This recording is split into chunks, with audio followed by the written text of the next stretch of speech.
अब हम आपसे वो बातें करना चाहते हैं जहां से आदर्श गैस, गैस आदर्श तो है, अब आदर्श गैस अपने व्यवहार से दूसरे व्यवहार पर जाती है। तो यहां से आती है kinetic theory of gas. Kinetic theory of gas किस चीज के लिए बनाई गई थी? शुरुआत में इन्होंने आदर्श गैस के ऊपर अपने कई सारे वाक्य बताए। तो दिमाग में रखकर चलना, आदर्श गैस का मतलब जो यहां पर भरे हुए गैस कण हैं। देखो, गैस का अणु ये रहा, गैस मॉलिक्यूल ये रहा, कंटेनर ये है। सबसे पहले अपने आप को समझाओ कि जब कोई कहता है वॉल्यूम ऑफ गैस, जो शब्द मैं अपनी थ्योरी में बोलने वाला हूं, अपने सिद्धांत में बोलने वाला हूं, बलगतिक सिद्धांत है ना, गैस का बलगतिक सिद्धांत। तो जब कोई कहता है गैस का आयतन, हकीकत में वो आयतन बताता किसका है? जब भी कोई कहा जाएगा गैस का आयतन या वॉल्यूम ऑफ गैस, तो वो कायदे से पात्र का आयतन होता है। ध्यान रहेगा। क्यों? क्योंकि गैस का जो व्यवहार है वही ऐसा है, जैसे पानी की तरह तो है नहीं कि आपने पानी की टंकी में अगर पानी भरा हो तो नीचे नीचे पानी भर दिया तो उतना ही रहेगा। वे टंकी चाहे जितनी बड़ी हो, अगर आपने पानी उसमें भरा है, कोई टैंक है उसमें पानी भरा है, तो पानी जहां तक है उतना ही रहेगा ना। अगर आप पानी कम होगा तो ये लेवल और नीचे गिरेगा, पानी भर दोगे तो ये और ऊपर तक आएगा। लेकिन गैस ऐसा नहीं करती, गैस पूरे पात्र को इस्तेमाल करती है। तो गैस का आयतन मतलब पात्र का पूरा आयतन होता है। अब अगर 100 ml गैस हो तो भी, 100 ml हो तब भी, और 1 लीटर हो तब भी, अगर पात्र की उतनी दक्षता है तो वो पूरे पात्र में फैल जाती है। तो इसलिए अपने आप को समझाओ कि वॉल्यूम ऑफ गैस जब बोला जाए, गैस का आयतन कहा जाए, तो हकीकत में वो कौन है? पात्र का आयतन। लेकिन जब मैं बोलूं गैस के अणुओं का आयतन, वॉल्यूम ऑफ गैस मॉलिक्यूल, तो गैस के अणुओं का आयतन मतलब इन सारे अणुओं को इकट्ठा करो और फिर उसका आयतन देखो, तो आपको समझ आएगा कि गैस के अणुओं का आयतन बहुत छोटा होता है।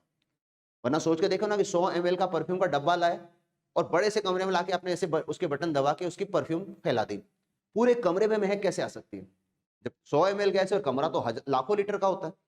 तो बड़े आयतन में गैस के कण फैल गए, इसका मतलब गैस के कणों का आयतन बहुत छोटा और पात्र का आयतन बहुत बड़ा होता है। ठीक इसी प्रकार से जब मैं कहूंगा गैस का प्रेशर, तो ध्यान रहे ये कुल प्रेशर की बात करता है, पूरे टोटल प्रेशर की, गैस के अणुओं की नहीं। तो ये शब्द हमें शुरुआत से पता है तो हम थ्योरी पढ़ सकते हैं। चलो देखते हैं थ्योरी कहती क्या है, सिद्धांत कहता क्या है। इसे पढ़ना होगा, इसलिए साथ साथ बोलता हूं। प्रत्येक गैस अत्यंत सूक्ष्म कण, सूक्ष्म कण क्यों? क्योंकि जो कण है वो अणु है, आंखों से नजर आते नहीं, चश्मा लगा के नहीं दिखने वाले, माइक्रोस्कोप से भी दिखना बहुत मुश्किल होता है। तो अत्यंत सूक्ष्म कणों से बनी है, जिन्हें अणु कहते हैं, और मिलकर बनी होती है। सारे गैस कण मिलकर बनाते हैं गैस को। किसी गैस के अणु, ये क्या लिखा है, किसी गैस के सभी अणु समान होते हैं परंतु किसी अन्य गैस के अणु से भिन्न होते हैं। जैसे CO2 का अणु है, तो सीधी सी बात है CO2 का जो अणु है वो हाइड्रोजन से अलग होगा। तो CO2 अगर है तो सारे अणु एक जैसे होंगे, लेकिन जब दो तरह की गैस है तो अणु भिन्न भिन्न भी होंगे। दूसरा दूसरा वाक्य कहता है किसी गैस के अणु एक समान, गोलाकार, दृढ़ और पूर्णतः प्रत्यक्ष बिंदु द्रव्यमान वाले होते हैं। हर गैस के अणु का द्रव्यमान है, जैसे हमने पूछा भाई CO2, तो आप झट से बता दोगे CO2 का भार कितना है बेटा, 44। अगर आपने बोला हीलियम तो आप बोलोगे 4। तो सबका द्रव्यमान होता है, ऐसा नहीं कि गैस के अणु का द्रव्यमान नहीं होता, होता है। लेकिन इसने क्या कहा, सब अणु कैसे होते हैं, गोलाकार, है ना। और कैसे बोले, दृढ़ और पूर्णतः प्रत्यक्ष। तो कहीं ना कहीं उनके प्रत्यक्ष बिंदु दृश्यमान होते तो हैं, हमारे लिए उन्हें तोलना थोड़ा मुश्किल होता है। चलिए तीसरा केस, अणुओं का आकार अंतर आणविक दूरी की तुलना में नगण्य। अब भाई हमारे पास अगर एक पात्र रखा है ऐसे, एक अणु यहां बैठा है, एक अणु यहां बैठा है, दूर दूर, लेकिन दूर दूर होने की वजह से पूरे पात्र में फैल जाते हैं, मतलब उनके बीच में जो दूरी है बहुत ज्यादा। जबकि मैंने क्या कहा था कि अगर अभी अभी एग्जांपल दिया था कि अगर हमारा कमरा है उसमें 1 लाख लीटर पानी आ सकता है, इतना बड़ा कमरा है, तो 100 ml गैस का परफ्यूम का डब्बा पूरे उसमें फैल कैसे सकता है? तो गैस के अणुओं का वास्तविक आयतन बहुत छोटा और पात्र बड़ा। तो उसी चीज को ये कह रहा है कि अंतराण्विक दूरी ज्यादा होने की वजह से उनका आकार जो है कैसा है बेटा, आकार कैसा माना गया, नगण्य, लगभग ना के बराबर, नेग्लिजिबल, उनकी कोई औकात ही नहीं, इतने छोटे हैं। तो ये बात दिमाग में रखना, क्योंकि शब्द बाद में काम आएगा, ये जो नगण्य बोला है ना, ये बाद में काम आएगा। अणु का आयतन गैस के आयतन की तुलना में नगण्य होता है। गैस के सारे अणु अगर इकट्ठा कर लोगे तो उनका आयतन कुछ है ही नहीं, बहुत थोड़ा सा। और कमरे का जो आयतन है, पात्र का जो आयतन है, वो बहुत बड़ा है। तो बहुत बड़े आयतन की तुलना में गैस के अणुओं का वास्तविक आयतन बिल्कुल कम है, बहुत छोटा है। उसी को इसने कहा है नगण्य। उसने एक संख्या के साथ बताया भी कि ये लगभग इतना होता है अनुपात में। देखो कितना लिखा है, 0.014 बटे 1 का, बहुत छोटा अणु। दिमाग में रखना, गैस के अणुओं का वास्तविक आयतन हमने नगण्य बताया है। तीसरा आगे क्या बोला, गैस के सभी अणु संभव दिशा में संभव वेगों से गतिमान होते हैं। गैस का अणु ऐसा ठोस की तरह तो है नहीं कि कहीं रख दिया पड़ा रहेगा वहीं पे, द्रव भी नहीं कि सिर्फ जमीन पे फैल जाए। ये तो हर तरफ भागते हैं, हर संभव दिशा में भागते हैं, चलते हैं, गतिमान रहते हैं। गैस के अणुओं की चाल शून्य से लेकर अनंत तक कुछ भी हो सकती है, भागते तो रहते हैं, और कोई अंत तो है नहीं इनका। भाई हम पृथ्वी पे ही रहेंगे ऐसा तो नहीं, धरती के बाहर भी अनंत तक फैलते चले जाते हैं, तो उनका कोई एंड नहीं है। ठीक, चलिए अगले पॉइंट पे चलें। गैस के अणु गति के दौरान आपस में पात्र की दीवारों से संघट्ट करते हैं। वह भाग रहे लगातार तो क्या करेंगे, टकराएंगे ही टकराएंगे। तो कभी गैस के पात्र की दीवारों से टकराते हैं, कभी आपस में टकराते हैं। तो जिस कंटेनर में भरे हैं उस आपस में भी टकराते हैं और उनकी दीवारों से भी टक्कर होती रहती है।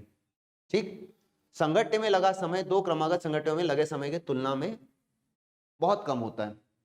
आपस में टक्कर हुई, टक्कर होते ही तत्काल दीवार से जाके टकरा गए, कोई खास फर्क नहीं होता दोनों में। गैस के किसी भी किसी भी गैस के एकांक आयतन में संघट्टों की संख्या नियत रहती है। यहां पर सोचने वाली बात है, एकांक आयतन मतलब यूनिट वॉल्यूम। अब आपकी मर्जी आप कितना वॉल्यूम लेते हो, मैं यूनिट बोला 1 लीटर 1 ml इस टाइप से, यूनिट 1। उनमें संघट्टों की संख्या नियत, कितनी टक्कर होगी वो संख्या फिक्स रहती है। लेकिन ये संख्या फिक्स नहीं रहेगी आगे, क्यों? अगर हम तापमान बढ़ाएंगे तो उनकी गतिज ऊर्जा बढ़ेगी, काइनेटिक एनर्जी। अगर काइनेटिक एनर्जी बढ़ेगी तो और ज्यादा टक्कर होंगी, तो टक्कर बढ़ेगी। तो ये तापमान पर निर्भर करने वाली है। गैस के अणुओं के मध्य कोई आकर्षण बल या प्रतिकर्षण बल कार्य नहीं करता। सबसे डेंजरस लाइन, इसे समझना जरूरी है। काइनेटिक थ्योरी ऑफ गैस ने कहा कि गैस के कणों के बीच में कोई आकर्षण नहीं, बस उसे फ्री दौड़ रहे, सामने आया टकरा गए। अट्रैक्शन नहीं है कि आपस में पास है, और ना ही रिपल्शन है जो दूर भाग रहे हैं, टक्कर हुई भाग गए। लेकिन कहीं ना कहीं इस बात में आगे चलकर कुछ कमियां नजर आएगी। तो ये सारी शब्दों पर जिनको मैं अंडरलाइन कर रहा हूं सोचते चलना है कि हमने कहा कि इनके बीच कोई आकर्षण या प्रतिकर्षण बल नहीं कार्य करता। और क्या कह रहे हैं साथ में कि अणुओं के नगण्य द्रव्यमान और उच्च गति के कारण उनके मध्य गुरुत्वाकर्षण बल बहुत कम लगता है। ये पेन मेरे हाथ से अगर छूट जाए तो जमीन पे जाके टकराएगा, क्योंकि ठोस है, गुरुत्वाकर्षण बल खींच लेगा। अगर द्रव होगा, पानी होगा, तो भी वो गिरेगा नीचे, उसमें भी गुरुत्वाकर्षण बल है। लेकिन गैस में गुरुत्वाकर्षण बल लगभग ना के बराबर, तभी तो गैस के कण ऐसे तैरते रहते हैं।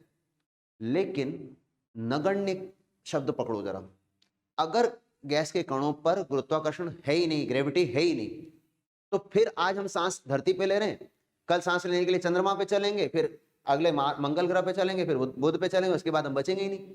क्यों? क्योंकि गैस में तो आपने कहा ना गुरुत्वाकर्षण बल है ही नहीं। तो फिर ये हमारी धरती का एटमॉस्फेयर जो है उसको छोड़कर चले जाएंगे। कोई तो बल है जिसने इसको पकड़ के रखा है। सारी गैस हमारे धरती से जुड़ी हुई उसके आसपास रहती है, तो इसका मतलब कहीं ना कहीं कोई ना कोई बल है जो इसको रोक के रख रहा है। तो उम्मीद है बात ध्यान रखोगी कि नगण्य बोलने पर कहीं हमारा सवाल या निशान इस पे बनने वाला है। आखिरी बात क्या कहता है, अणुओं के पात्र की दीवारों से संघट्ट के कारण अणुओं के संवेग में परिवर्तन होता है। टक्कर हो रही है तो संवेग में परिवर्तन होगा। संवेग में अंतर से पात्र की दीवारों को स्थानांतरित होता है। अब जैसे बलून है, गुब्बारा, या बस का टायर, ट्रक का टायर, कोई भी चीज जिसमें गैस भरते हैं, जब हम टक्कर उसकी होती है तो भाई सीधी सी बात है, जैसे बलून है, गैस के कण इसकी दीवारों को टक्कर मार रहे हैं इस तरह से, तो जब ये लगातार एक दूसरे को टक्कर मारेंगे तो दीवारें फैलेंगी और बड़ी होंगी ना। तो ये क्या कह रहा है कि पात्र की दीवारों को स्थानांतरित करते हैं, मतलब फैला के उसको बड़ा करते हैं। जैसे जैसे बलून में हवा जाती है, गुब्बारा भरता है, बड़ा होता जाता है। तो पात्र की दीवारें एक जगह पे तो नहीं रहती, फैलती चली जाती हैं, बात ठीक है। लेकिन क्या कहा, पात्र की दीवारों पर एक बल आरोपित होता है। बट बल हो रहा है, धक्का मार रहे हैं, तभी तो फैल रही है। इसी तरह से ये फैलती चली जाती हैं। ठीक, तो चलिए अब जितनी हमने देर लगातार उन पॉइंट्स को पढ़ा या बोला, उसके पीछे मैंने कई सारे पॉइंट्स को सर्कल किया था, कुछ हाईलाइट किया था। क्यों किया था, उसकी मुख्य वजह क्या है? सबसे पहली बात हमने कहा था, गैस के अणुओं का, गैस के मॉलिक्यूल का आयतन नगण्य है, कोई उनकी औकात है ही नहीं। गैस के पात्र के सामने। अगर गैस के अणुओं का आयतन कुछ है ही नहीं, इसका अर्थ समझो। अगर आपके पास एक पात्र है, ये रहा, इसमें गैस के कण हैं और आप इन्हें दबा रहे हो, दबाने की कोशिश कर रहे हो, तो गैस के कणों की कोई औकात जब है ही नहीं तो दबाते चले जाओ, आयतन कम होता चला जाएगा। और क्योंकि काइनेटिक थ्योरी कहती है कि गैस के अणुओं की अपनी कोई वैल्यू नहीं है, तो इसका अर्थ यह है कि ये दबते चले जाएंगे यहां तक। 100% इन्हें दबाया जा सकता है, संपीड़ित किया जा सकता है। तो 100% कौन सी ऐसी गैस है बेटा जिसे दबाया जा सकता है? दुनिया की ऐसी कौन सी गैस है जिसे आप दबाते चले जाओ, जैसे बलून है, गुब्बारा, उसको दबाते जाओ, पूरा दबा दो, आपस में दोनों हाथ चिपक जाएंगे, बोले फूट नहीं जाएगा उससे पहले? एलपीजी गैस का सिलेंडर है, उसे अगर आप ज्यादा प्रेशर डालते हो, दबाने की कोशिश करते हो, तो धमाका हो जाएगा, ना आप बचेंगे ना सिलेंडर बचेगा। तो ये कैसी बात हुई कि इसने कहा 100% दबा सकते हैं? तो कहीं ना कहीं ये बात गलत है कि गैस के अणुओं की आयतन नगण्य होती है, उसकी कोई है ही नहीं वैल्यू, ये गलत बात। संपीड़न करने की एक लिमिट होनी चाहिए, दबाने की एक लिमिट होनी चाहिए। इसीलिए हमें जो बताया गया था PV = nRT, उसमें एक नया शब्द बीच में अब एंट्री मार रहा है। ये Z क्या है? Z को कहते हैं कॉम्प्रेसिबिलिटी फैक्टर। कॉम्प्रेसिबिलिटी फैक्टर, संपीड़न गुणांक, इसे कहते हैं संपीड़न गुणांक।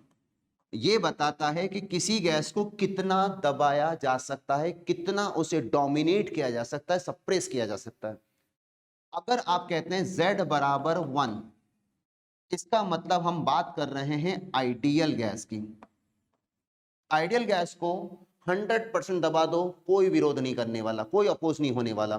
तो जब Z = 1 लिखोगे तो ये फॉर्मूला आपको दिखेगा PV = nRT बनकर। लेकिन सवाल ये है कि क्या सचमुच ऐसी कोई गैस होती भी है जिसे आप 100% डोमिनेट करो और वो अपोज सहन करती रहे? नो, ऐसा नहीं होता। Z ≠ 1 होता है रियल गैसेस के लिए। वास्तविक गैस जो दुनिया में है, उन्हें एक लिमिट तक ही कंप्रेस किया जा सकता है, दबाया जा सकता है। उनके केस में Z की वैल्यू, कंप्रेसिबिलिटी फैक्टर की वैल्यू 1 से छोटी भी आती है और 1 से बड़ी भी होती है। अगर किसी गैस को ज्यादा दबाया जाएगा तो आप सोचो कि जितनी भी दुनिया में LPG हैं, लिक्विफाइड पेट्रोलियम गैस, या CNG हैं, हम अक्सर मार्केट में सुनते हैं ना CNG से चलने वाली गाड़ियां, तो CNG मतलब कंप्रेस्ड नेचुरल गैस, दबाया गया है, कंप्रेस किया गया है, संपीड़ित किया गया है। तो ज्यादा दबाने से, ज्यादा संपीड़न करने से गैस द्रव में बदल जाती है। कार्बन डाइऑक्साइड को अगर आप ज्यादा दबाने की कोशिश करोगे तो गैस से ठोस बन जाता है। मतलब वो बताता है कि Z 1 तो नहीं है, कभी 1 से बड़ा है, कभी 1 से छोटा है। तो अगर गैस ज्यादा दबाई जा सकती है, ज्यादा कंप्रेस की जा सकती है, तो अगर ज्यादा दबाने गए, इसका अर्थ यह हुआ कि ज्यादा संपीड़ित होने वाली गैस अपने आप को या तो क्या बना लेती है, लिक्विड बना लेती है, द्रव बना लेती है, या ठोस बना लेती है। ठीक है, तो अगर किसी गैस को बहुत ज्यादा दबाया जाए और वो अपने आप को किस में बदल दे, द्रव में या गैस में, तब भी ये बात गलत हो गई, आइडियल तो कोई नहीं रहा। या फिर कुछ गैस ऐसी होती हैं जो कहती हैं कि थोड़ा सा दबाव डालते ही द्रव भी नहीं बनती, ठोस भी नहीं बनती, थोड़ा सा दबाव डालते ही उन्हें गुस्सा आ जाता है और जो भी सिलेंडर, जो भी पात्र में भरी है, उसमें धमाका हो जाता है। मतलब कुछ ना कुछ ये दिखाती है कि भाई इनमें प्रतिकर्षण है। अगर सोचो कि कोई चीज गैस से द्रव बनी, गैस से लिक्विड में आई, लिक्विड के कण पास पास होते ही आकर्षण बल आ गया। आकर्षण बल आया, हमने तो मना किया था कि आकर्षण बल होता ही नहीं, ना प्रतिकर्षण होता है। इसका मीनिंग ये है कि अगर Z की वैल्यू <1 है, ज्यादा दब रही है गैस, तो द्रव बन रही है, इसका मतलब आकर्षण बल काम कर रहा है। और अगर ये कह रहा है कि नहीं ज्यादा दबा नहीं सकते आप, इसका मतलब प्रतिकर्षण बल काम कर रहा है। दोनों ही सूरत में ये बात काइनेटिक थ्योरी की गलत हो गई, जिसने कहा था कि कोई आकर्षण बल नहीं होता, कोई प्रतिकर्षण बल नहीं होता और गुरुत्वाकर्षण भी बहुत कम लगता है। तो कुल मिलाकर बात ध्यान से सुन लो कि रियल गैस जो है वो ये कहता है कि वास्तविक गैसों में Z 1 नहीं होता। इसे थोड़ा और डिक्टेट करूंगा, थोड़ा और आगे समझाऊंगा अगले क्लास में। ठीक है, तो अभी इसको यहीं पे रोक रहा हूं। Thank you.